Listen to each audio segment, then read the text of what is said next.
For me, what drives me is my passion. I have a lot of fun making music, and it's also very like therapeutic just to be like pumping out songs. And just the fact that like every hour that I spend on my hobby, or what is my hobby now, can help kind of like further my progress.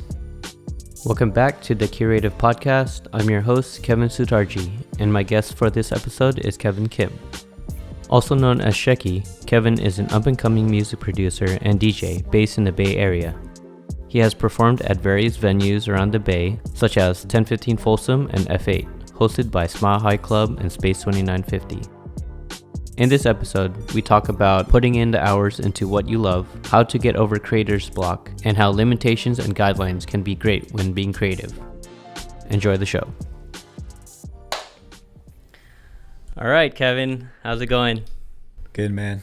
Thank you. Thanks for coming. I really am glad that you got to come. We work together, just for the audience to know, and so I know only a little bit about you, obviously from our small conversations and what you like to do, but for the audience who don't know you, go ahead and talk about yourself. Yeah, my name's Kevin. I live in the Bay Area. I was born in Korea, and then I moved to San Diego, and then I moved up here for work, and then I'm a software engineer by day, and then recently I've been getting more into music production and DJing. So now I'm a producer and a DJ. I go by Sheki. That's my producer name, and I just make like underground electronic music. So trying to gain a following over on SoundCloud, and have some of my tracks out on Spotify as well. What genre, I guess, is your music? These days I've been making a lot of house tracks. So I guess more of the I'm kind of part of the the future movement. There's future bass, future house, future beats, that type of stuff. So but these days I'm making more on the house side of things. So but maybe a little groovier, a little jazzier house. So if you think like Kaytranada or Disclosure, that's kind of like the vibe that I'm going for.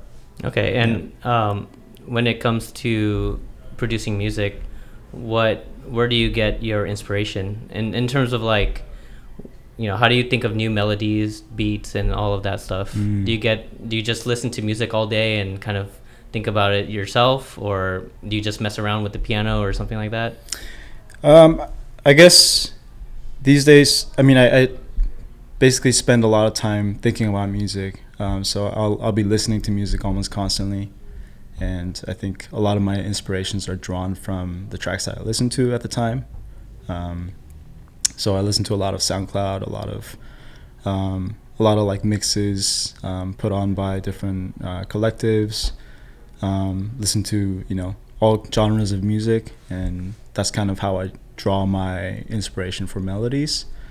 But when it comes to like actual songwriting, I'll probably start off with like the melodic part of the song. So I'll start with a chord progression or like a sample that I really dig, and then I'll kind of build off the song from there.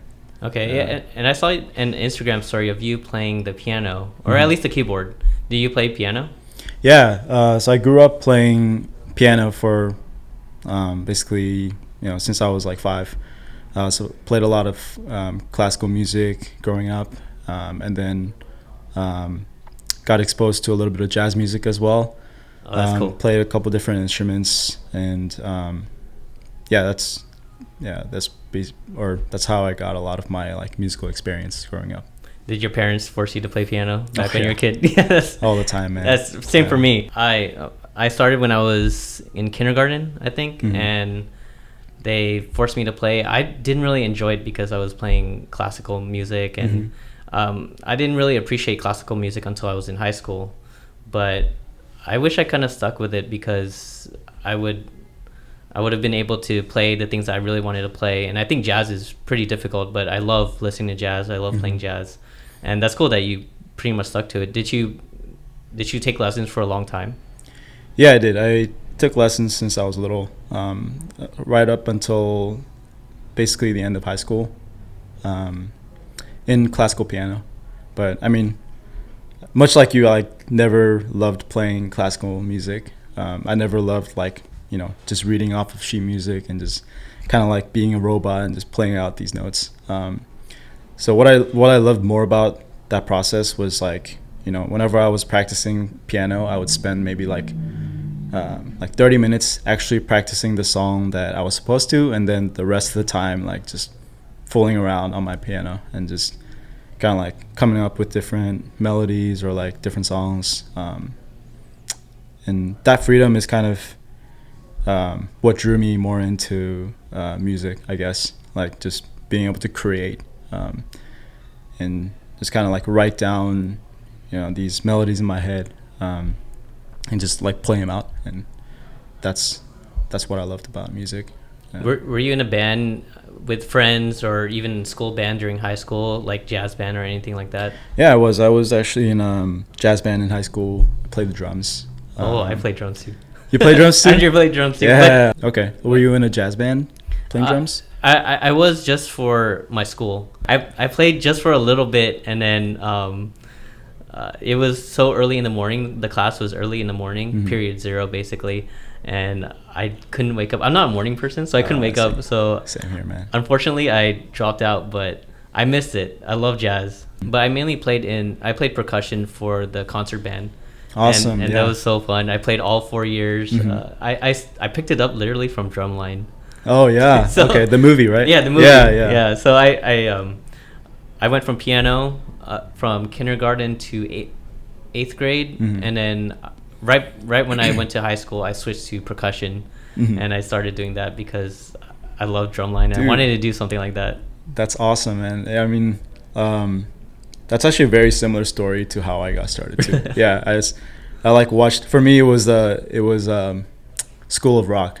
Oh, that was like the movie. I was like, yo, like this drummer is crazy, like, and like he just looked so cool, like just playing drums and playing in a band and things like that. So yeah, like in middle school, I didn't want to do PE because I didn't like running and like exercising. So I was like, what can I do? And our school offered an alternative. Like, if you're not going to do PE, you can join band instead. So then that's what I did. And then they asked us to like pick an instrument, and I was like, I'm going with drums. Yeah. And then I actually got started with percussion there. Were you forced to play the xylophone and bells because you knew piano? Yeah, kind of. I mean, like I was definitely better at the melodic parts of the percussion. Yeah. Just because I could read sheet music from playing piano. But I mean, my favorite was for sure like the snare drum, right? Because that's like, if you play the snare in the song, you're like the boss, right? Yeah, like the best part. I definitely felt like that in the Drumline movie. I just thought it was so cool, and I played like all the different instruments, but snare I think was my favorite. Yeah. And I wish our school had a drumline. We had just like the pep rally band, mm-hmm. Where because our school is small, and it's about 200 people per class, mm-hmm. and then so our band is really small, and we were playing in just football games, but we didn't have like the whole halftime performance, mm-hmm. where we go on the field and stuff like that. Mm-hmm. Did you do that? I did not do that. We were the same way. We had a pretty small band, I guess, so we didn't have like all the marching gear and stuff like that. So we would just play in the stands. Okay. Yeah, that was fun because I don't know, I felt like this was the closest I could get to drumline, and it was cool because we got to kind of make our own music and stuff like that. Okay. At least the drumline, because the percussionists, there were only about like 6 or 7 of us, mm-hmm. and there were times when in the middle of like when there's a timeout or something, our music instructor would let us play, and so we would compose our own music. Awesome. Or just like drums, but I can figure out what the snare is going to do, the crash cymbal, mm-hmm. bass and all that. So it was really fun. Oh wow! So you actually like wrote out the beats that you guys were going to play and stuff? A little bit. That's awesome, man. Yeah. And I don't know, that was the closest I got to making music. But for you, did you make your own music when you were playing piano or drums or anything like that? Yeah, I never wrote anything out, but like when I was practicing piano, I would just spend a lot of time like creating my own shit. um, and I guess with like drums too. I mean, drumming is like half of it is, I think, like improvising, because when you get sheet music for drums, especially in jazz music, you don't really like, they don't tell you what notes to play every measure. They're just like, play in this tempo, and then like in this section, like the band's gonna play this, so maybe like play along if you want to. And that's kind of like the extent of sheet music and drumming, I think. So I mean, you're constantly like creating, and at that point, so I played in a concert band basically, throughout like most of my high school years, and then towards the end I switched to jazz because like just that whole aspect of constantly improvising and ad-libbing it was just like so fun to me. And I just like, once I got a taste of that, I was like, I have to like keep going. So then even after high school, I just like kept like self-teaching like jazz, like chord progressions, and just chords in general. Like instead of playing sheet music, you would play I learned like how to play different chords, which kind of helped me play more of like the mainstream music, because those are all based on like chords, right? So and then just like learning different progressions, and kind of like bridging the gap between my knowledge in like classical music and just like more practical application of music, which is like these like chords and more mainstream music. And and then I guess all of those experiences now are helping me produce and make some beats. So when did you get from doing percussion and drums and piano to making your own and producing music? I started producing music, if we were to go all the way back, I started like putting like my own songs together in like high school. I had a Mac at the time, and I just had GarageBand on it. I wanted to learn how to use it, so then I would record different layers and like put it together in a project. So that's how I got started. And then I think I guess in college I got more into electronic music, and that's when I realized like there's a whole new world of music out there. And especially with electronic music, there's so much freedom in what kind of sounds you can use, and it's literally limitless, right? So it fascinated me, so I got more into producing like electronic beats. So at the time, I think dubstep was getting pretty popular, and like electronic music was on the rise, and like a lot of the mainstream songs at the time were also incorporating a lot of electronic elements to it. So it's getting big, and kind of wanted to like start my own shit too. So that's how I kind of got to producing. Never got too serious with it until after I graduated and started working, and I had enough money to kind of invest in my own gear, and that's when I kind of got more serious with it, I'll say. I feel like as a college student, sometimes if the hobby is too expensive, it's hard to really get the equipment that you need. And I feel like that's what happened with me with videography, because I made videos when I was young a little bit, and I did it in college, but I didn't have any DSLR or anything like that. And I didn't get my first equipment until after college as well. Nice. So it kind of helps that after working you can get your own gear, but you're also working during the day, and it's hard to make time to do what you really want to do, like your hobby or something like that, your passion. How do you balance your time with work as well as producing music and even performing shows, which we'll talk about soon? But I mean, as you probably know, it's hard, right? It's after a full day of work, coming home, and kind of like it takes I think it takes a lot to just kind of like overcome your desire to just sit back and kick it. But I think for me, what drives me is kind of my, I guess my passion. I have a lot of fun making music, and it's also very like therapeutic just to be like pumping out songs.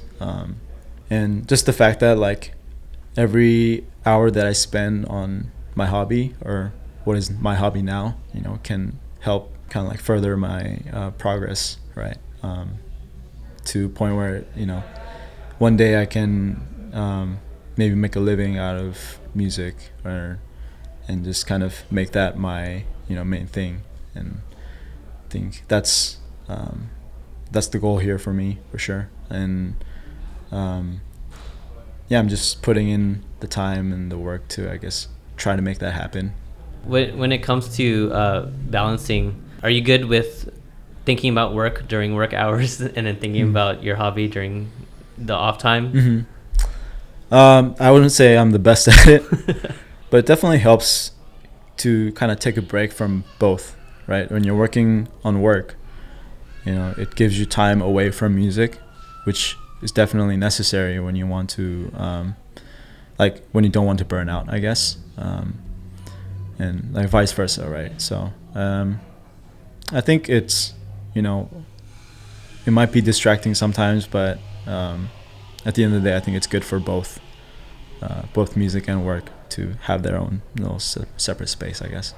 Yeah. So now that, you know, you're working and you're able to focus on this more, what got you to the point where you were able to say, okay, I'm ready to release music? I don't know if when you released your first track, basically, but how much time and effort did you put to finally say, okay, I'm ready to release my first music, I'm ready to start performing and all of that? I think I spent my like first 3 years of making music just like not releasing anything and just having everything be in my my computer. Was this in college, or did you did you make a ton of music in college and then not release it, or did you start making more tracks and then not releasing it after college? It mainly started after college, but I do have like a list of unfinished beats. It's like some of it's just like 4-bar loop of some idea that I like started, and I was like, it sounds like shit, so I'm not gonna finish it.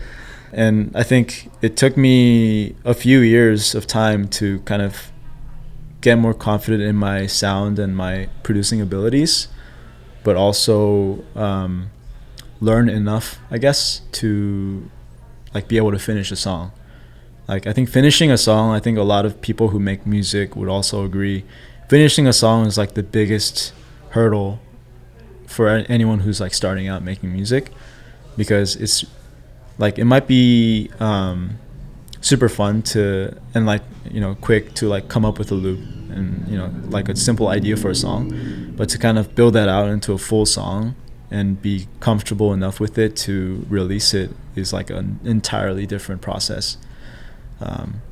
So it took a while for me.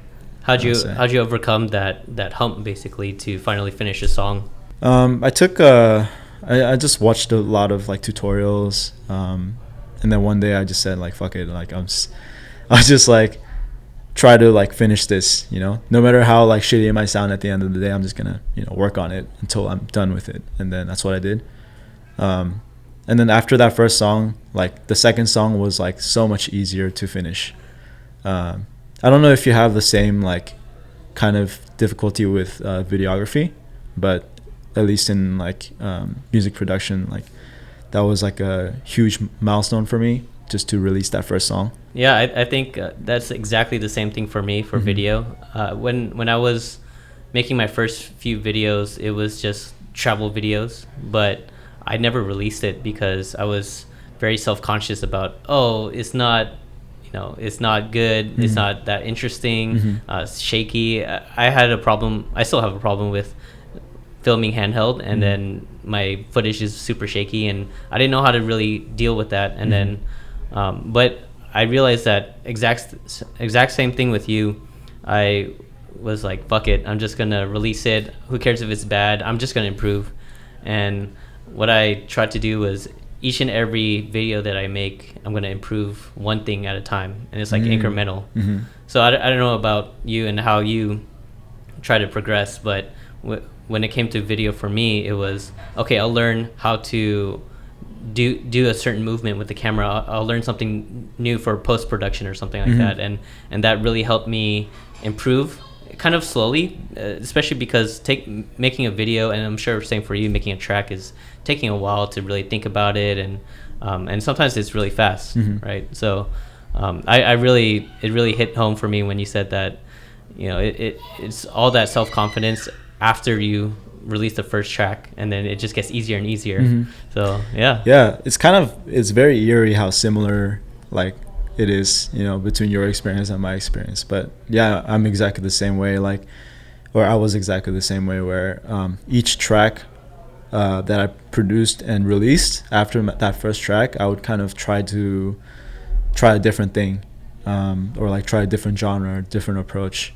And then, you know, I think at the end of the day, all of that experience combined was very, very like helpful and productive. How did you find your genre? Because I'm sure you messed around with different genres and figured out what you like. Like, what was your process to figure that out? I wouldn't say I'm like stuck to a genre at this moment. I'm still trying to define my sound. But I guess it's just it just depends on like what I'm listening to at the time. And just these days, I guess I've been enjoying a lot of house music, and I think house is definitely on the come up, at least in the Bay Area scene. It's the guys like Kurative, you know, that like kind of completely changed the game in house music, where they add so much like soul and so much vibes into a house track, which, you know, maybe before Kurative, it was a lot of like future house, deep house. House was like something you play at like a festival, or like when you're just trying to like dance and party and stuff. And Kurative was the first guy to come out and be like, hey, you can also like just groove to this, and just like, you know, you can have like a chiller house music too. And that's what he did. I think he like combined like super soulful R&B songs with like this dope house beat, and then just made a whole genre out of it. And I think for me right now, that's like what I fuck with the most, and it's like just so fun making those type of tracks, because you don't have to like be in a super like energetic mood or anything to listen to these tracks. You can just be like, you know, at the end of the work day, you can just, you know, be driving home and be like grooving to these tracks and be like, hey, it's super chill. Good. It feels good. Yeah. I really like that kind of music, because you don't have to be super energetic, and it's not too dull that you're gonna fall asleep or anything. It's just kind of like a winding down kind of music. It's just like a happy bob. Right? Bob. Yeah, for sure. Yeah. I think I saw Kurative either at Outside Lands or Camp Flogna. Have you heard of that? Yeah, in LA, and that was fun, because I heard him for the first time then. My friends listened to Kurative already, and he was good. Like, I really like his music. I didn't know that he produced for a lot of the songs that I listened to. So I like that kind of genre. I wish I knew more people like that. And I want to go to more shows like that, because it's super chill. Yeah, it is. And you know how like hip hop is getting super big nowadays. Yeah.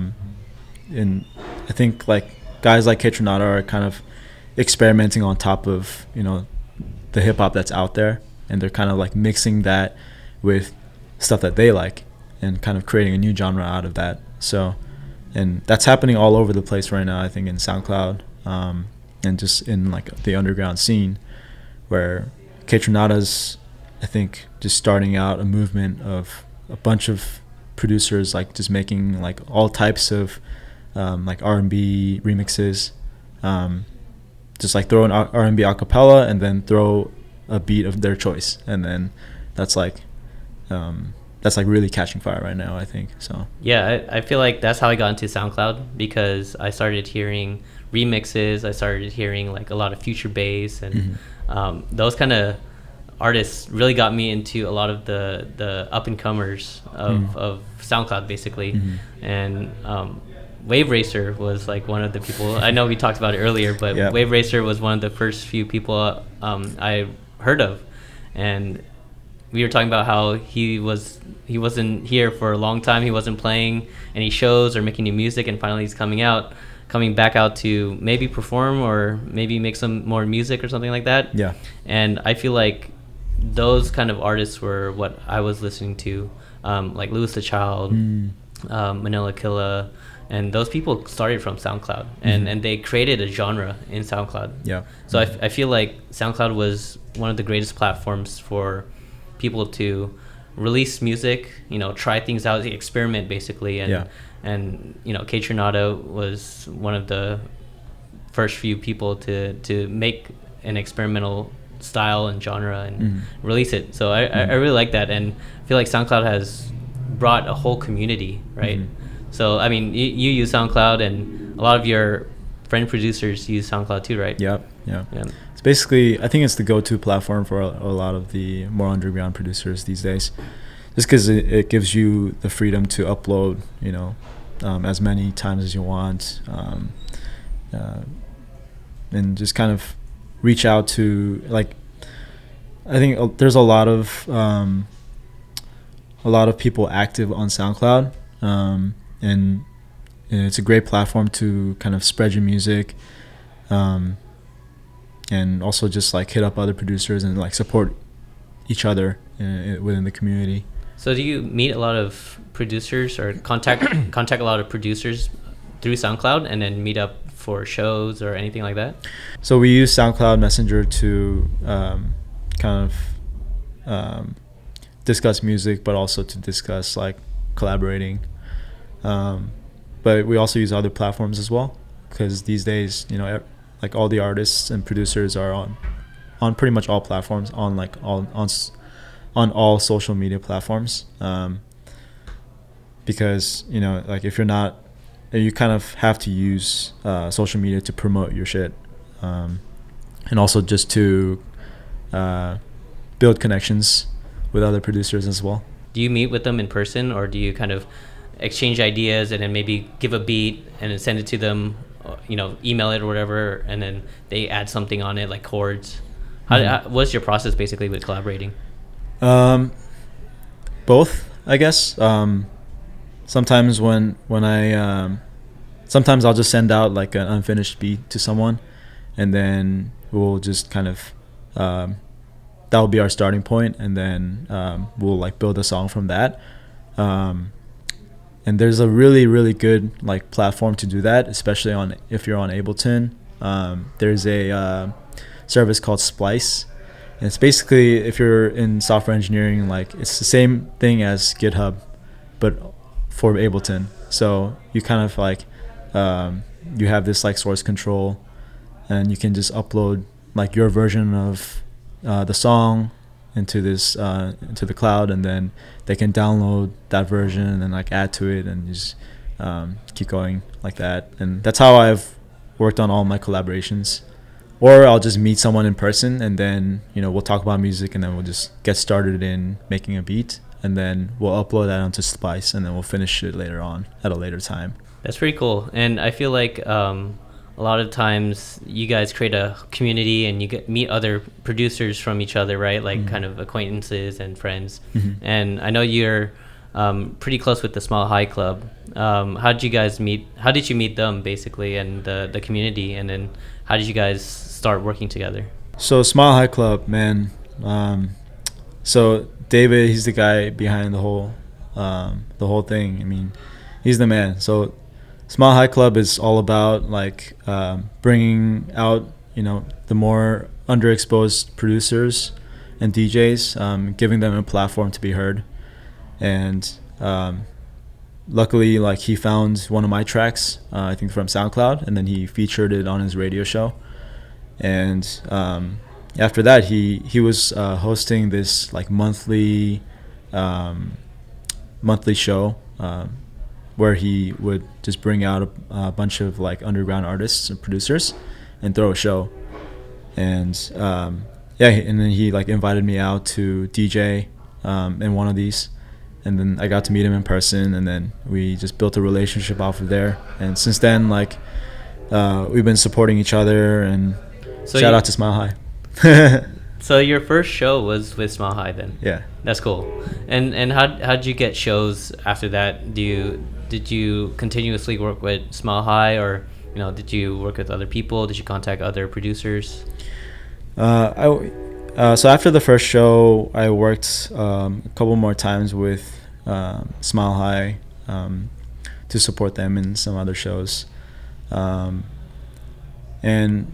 off of those other shows, I built more relationships, I guess, with some other collectives in the Bay Area, guys like Space 2950. There's so many dope collectives that are just like putting out amazing shows, bringing out like super talented producers to the Bay Area. Yeah, so then I was able to get some opportunities to open for those DJs. You played at 1015 recently.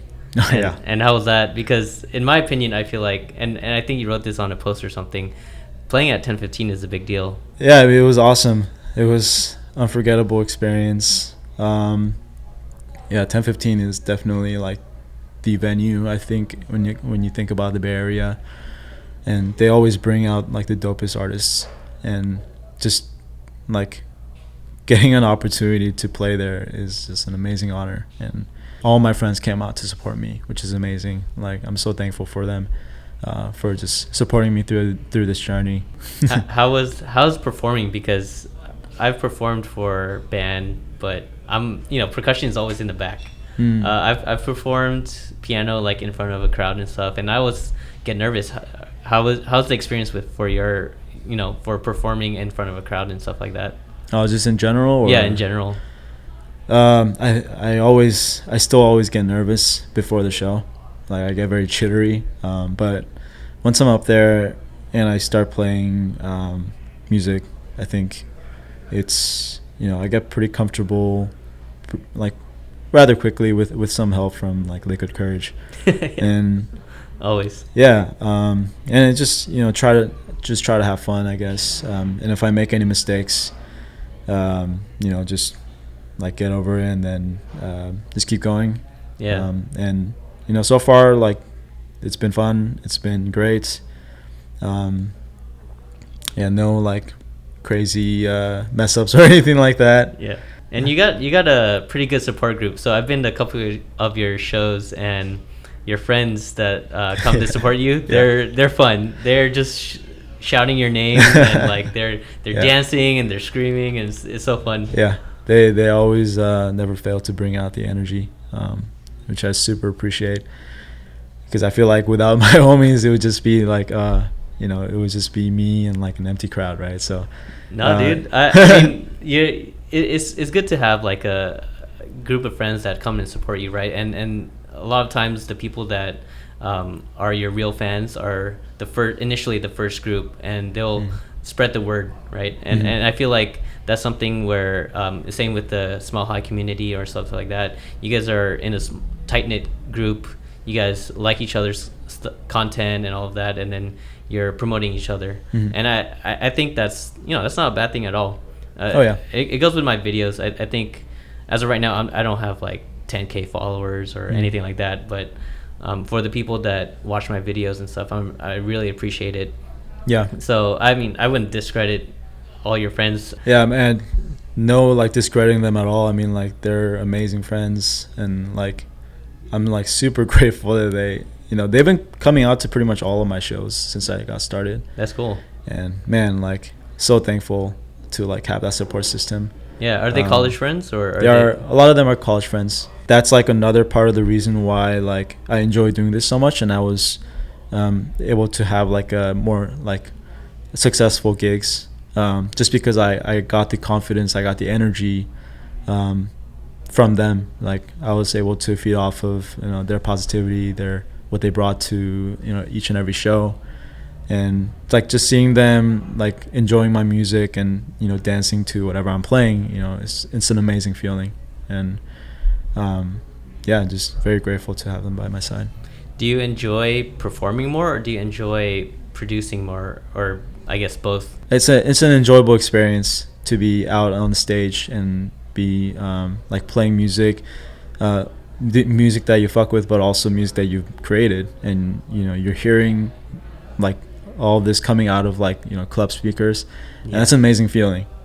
And I think preparing for DJing is also something that helps with producing, because you're digging, you're like consciously like looking for new music and listening to a bunch of new music, and that always helps with inspiration for music that I'll be creating. And producing, I would say, is, you know, just a different part of the equation, I guess. Still a lot of fun. I mean, that's where all of the creative process is. So I would say they kind of go hand in hand. I don't know if you've had basically the producer's version of a writer's block, because when it comes to me for video, sometimes I'll record something, and I even record for 8 hours, and sometimes I'm just like, man, I don't know what to do with this. Like, I didn't really plan it. Sometimes it's just like I just have all these clips and I don't know what to do with it. I don't know how to start it. I think the hardest part for me is starting, because I get this like block of like, man, I want this kind of intro, but I don't know how to do it. You know, have you experienced that, and how do you get over it? All the time, man. I think writer's block is definitely real, and I guess to get over it, just gotta keep going. Like, just try different things. I mean, I'm not sure if this is the same in videography, but at least when you're working with music production, like when you run out of ideas, you can just try a bunch of things and see if anything comes out to be like decent, and then that can kind of like sprout another idea. So yeah, sometimes I'll do that, or I'll just take a break, you know, like maybe if I've been working on it for so long, maybe my creative juice is out and I need to like get out there, because I think pretty much every experience helps you get inspired to create more music.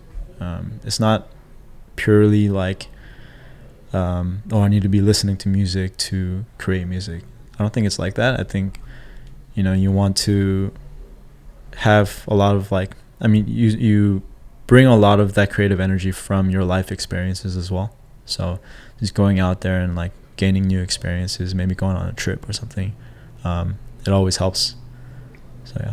Yeah. Do you sometimes just not, you know, do you just go around and just walk around the park and then like a melody comes to you? Does that ever happen? Or is it more of just like, oh, I'm focusing on this and then I'm, you know, trying to come up with a track and then I think about it? Kind of both, I guess.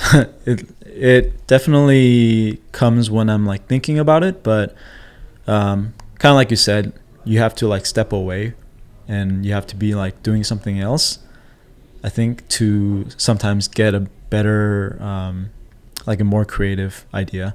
So place that I like to go to when I want new fresh ideas is like the shower. Like I love like taking a shower and just like, because when you're in the shower, like you don't have the capacity to think about anything else, right? Because you're not like doing much, you're just like, you know, showering. Yeah. So when I think about, you know, my songs in the shower, like I'll like sometimes just be like super inspired and just like have these like melodies come out in my head. Yeah, I feel like I've heard that a lot of times from other people, or that happens to me with either at work when I'm trying to figure out a programming issue or something like that, or bug, and taking a shower, going for a walk, and then driving for me. I think shower and driving are the two activities that help me clear my mind and then get over that hump. And I feel like that really helps me too, because it really, I feel like if you're in a loop of like trying to figure something out, you might as well do something else, and you might as well work out or do some things to get over the fact that you're stuck. Yeah. And then you'll clear your mind and then figure out what you want to figure out. So new melody, you know, how to start a video and stuff like that. But yeah, that's cool. I really resonate with that. Yeah. Awesome. Yeah. I don't know what it is, but I think if you think about it too hard, it's almost like counterproductive. Like you have to like step back and like let your brain do its thing, kind of, you know. Like I think creativity is it's sprouted from like your instincts, I think, a lot of times. I don't know if you I don't know if you agree, but it's like you just kind of like you be like listening to a song, and then when you like press stop, like your brain kind of like continues the idea, and then that's like how a lot of like ideas happen for me too, like just letting your brain do its thing without you like thinking about it too much, and then you're like, wait, that was like a pretty good like melody, I can use that for a track. So experiences like that.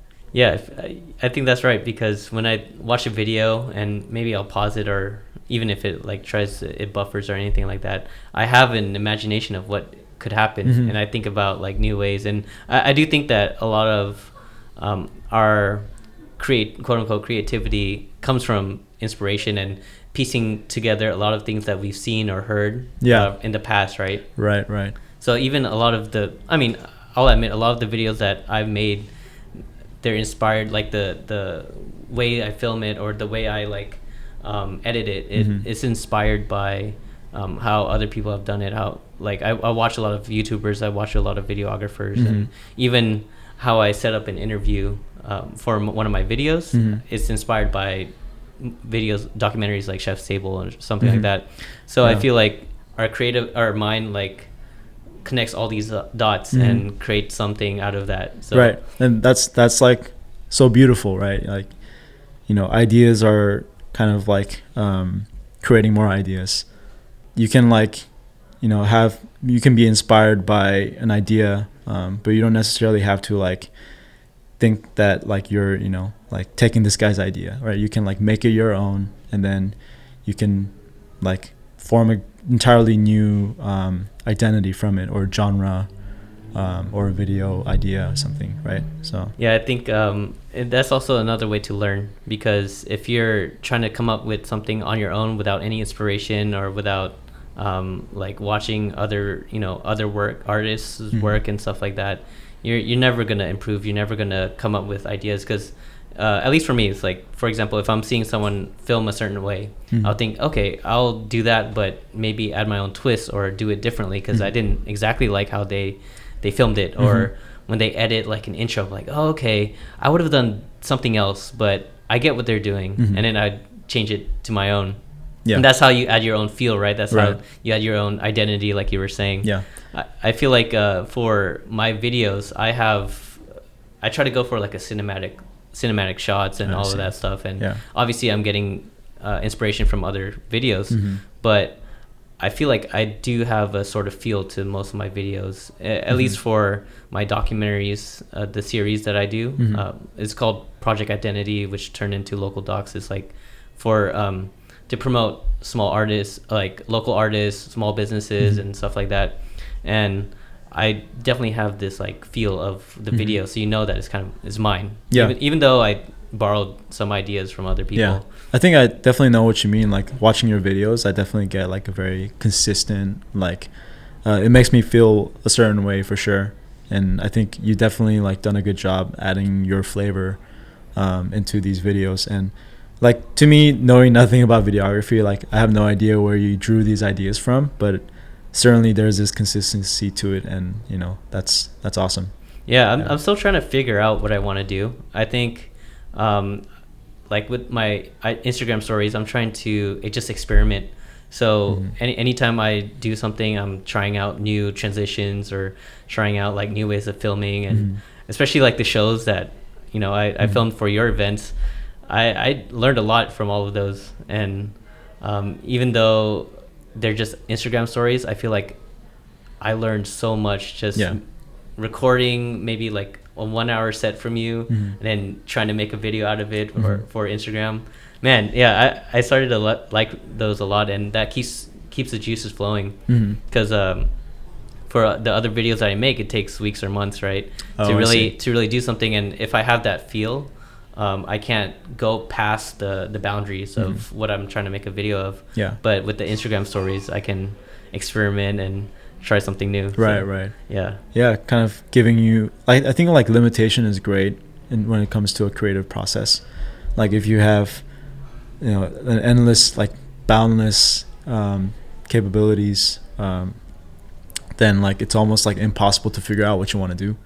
But True. once you're given like this limitation of like, okay, you have to fit it within this minute, I'm sure like it helps you, right, to kind of narrow down what you need to do. And it's exactly like the same for music too. Like if I'm working on a song with only a limited amount of sounds, like that can sometimes like, make it so much easier for me to come up with new ideas than to have like a whole palette of like endless sounds that I can use, right? Yeah, that's true actually for video too, because with the 1 minute or 1 hour set that you played, I only had n number of shots, so I had to deal with what I had. So yeah, that actually makes sense. And I also create a deadline for myself. I don't know if you do this, but because I feel like you release tracks so often, I create a deadline to say if I'm filming an activity on the weekend, I'm releasing it the next day. Oh, I see. And that limitation as well makes me. I try to learn something. My criteria is learn something new, and then as well as turn it in by a certain deadline. So I'm not spending way too much time. And at least for me, because it's IG story, it'll disappear in 24 hours if I didn't like it. So, but putting my work out there and with whatever limitation I have makes me try to be more creative. Exactly. Yeah. I see that now, and I didn't even think about that until you said it. So that's cool. Yeah, I mean, you're exactly right though. Like I'm not as disciplined as you to kind of set this deadline for myself, but definitely if I'm working on a song, the bulk of it is worked on within like a couple of days, I think. And that's because like when you have that like momentum, I think it helps a lot with the creative process as well. Yeah, that's true. And I feel like you release a lot of videos pretty often. I mean, sorry, not videos, songs pretty often. I think, probably not as often as I want to, but I think it's often enough for sure.